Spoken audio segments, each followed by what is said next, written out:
সবজির বীজ থেকে চারা তৈরি করে নেওয়া হয়েছে, তারপরে মাটি তৈরি করে নিয়ে সেই চারাগুলোকে রোপণ করা হয়েছে।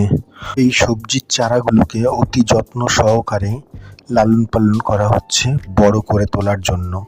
তাকে সঠিক সময়ে জল এবং জৈবিক খাদ অর্থাৎ যেরকম সবজির খোসা পচা কিছু গোবর সার দিয়ে তাকে বড় করা হচ্ছে। আমি জৈবিক পদ্ধতিতেই চাষবাস করে থাকি। যেহেতু বিদেশে আমাদের দেশীয় সবজি পাওয়া যায় না, সেই জন্য আমি দেশীয় সবজির বীজ দেশ থেকে নিয়ে এসে এখানে নিজের চাহিদা পূরণ করার জন্যে চাষবাস করে থাকি।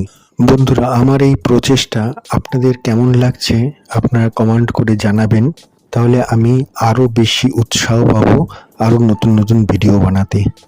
আপনাদের সাপোর্ট ছাড়া এই জার্নি সম্ভব নয়।